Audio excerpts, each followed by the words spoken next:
Yo, what's going on, boys? I want to tell you guys exactly how I was able to build a $500,000 house at the age of 26. So let's just hop into the story. When I graduated college, I didn't have a job lined up. Okay, I wasn't one of these kids that had some great internship. In fact, I always thought that those big companies, because my grade point average was not the best, that you had to have all A's in order to have a good job, and that's just not the case. So I graduated, didn't have a job. I started applying everywhere. I applied to 40 positions at one company and ended up getting one there, one that I really enjoy and still have to this day. That's where we're headed right now.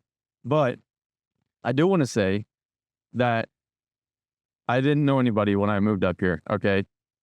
When you move to somewhere new, you probably don't know anybody. And so I started learning, my way around, meet some people at the gym, whatnot. And then I ended up meeting this guy at a bar, which is so interesting because I don't go to parties. So here's how it went. I had a date and she's like, "Hey, let's go to this pre-party." And I was like, I don't party, right? Like, I don't drink and stuff. And so I was on the fence with it. I was like, I don't know. Ended up going because I'm like, hey, let's do something different.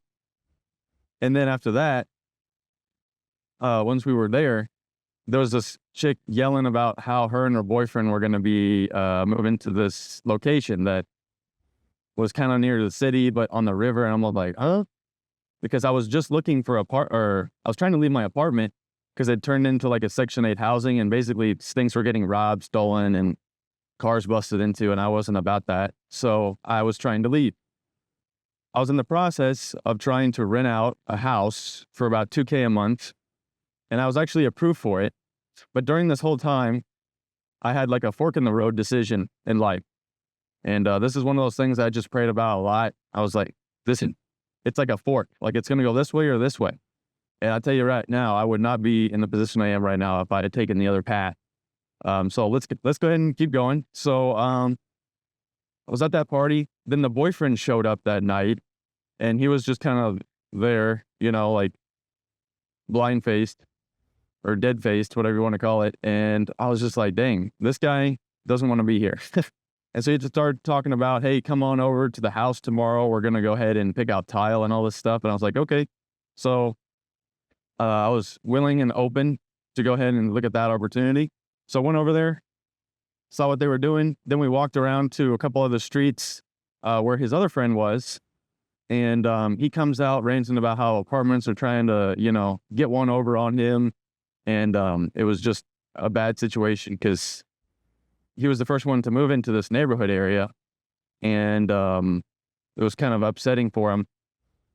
And so I was like, wow, my first impression of this guy was, this guy here has all his life together. And I want to be like him. And, a brand new house and everything. And so he comes out telling me, yeah, I was telling him I'm trying to leave an apartment. And he's like, yeah, you could live here for like $500 a month, $125 a week, all included, like no electricity bills, no nothing. And I had my project car at the time, so I could just throw it in this garage for $125 a week. And at this time, I was making some pretty good money. So that was like nothing. I was like, oh yeah, let's do that. So I called the guy up who was going to give me the house to rent. And I said, hey man, I really appreciate it. Or I don't think I said man, I think I said sir, trying to be more respectful. But I was like, yeah, I got another opportunity I'm going to pursue. I really appreciate it. He's like, are you sure? I was like, yes. And that was it. Moved in, had more roommates. Guys, I've been having roommates since I moved out of my parents' house, basically. And even then, it was like roommates. So I've never really lived alone. There was one year I did that, and it was kind of weird. Living alone, there's something about it that it messes with your brain, your mindset, and everything. Like the devil seeps in. It's kind of strange. So I always like living with people. Plus someone, always has your back. So that's nice. But yeah, I lived with him for 2.5, 3 years. The guy who had purchased all the properties, the lots, was our friend at the time. And then he's like, yeah, man, you can have this lot. It's spoken for. So I just held on to it for as long as I could. While I saved up a bunch of money and made like a down payment and the closing costs. I originally was going to go in it all alone and then have get rented out by my brother and another guy. But since my brother was moving up here, he was making some decent money as well. I was like, hey, let's just go half and half. And because I get along with my brother so well, and we have ever since I was a kid, like best friends, and I know that's super rare. A lot of brothers hate each other, which is horrible. We went in half and half.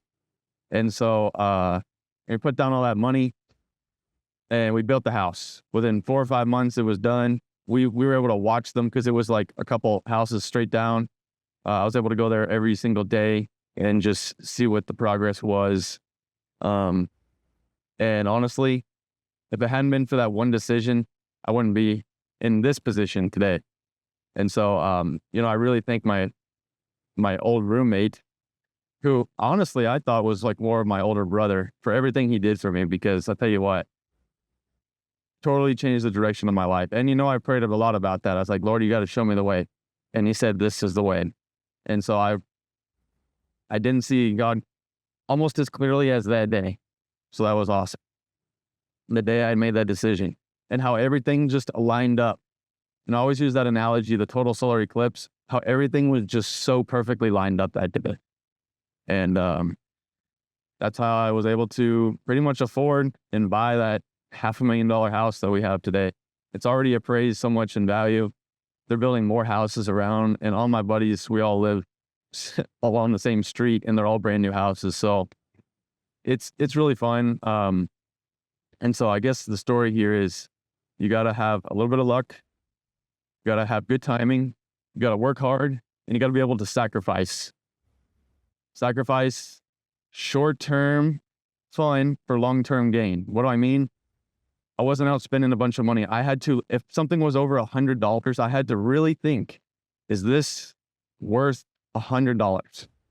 If it is, okay, then maybe I'm going to have to get it. But most of the time, I found myself saying, no, it's not worth it. I would sell things around the house, like all kinds of stuff, just saving and stacking cash. And it paid off, man. So that's just my story. And I'm 28 now, so we've had the house for about 2 years. And it's been going really good. So anyway, about to hit up work. Hope you guys are having a good week. And in a world full of fakeness and deception out here, like I always say, keep dominating your realities. And I know you guys are going to do good things. Take care.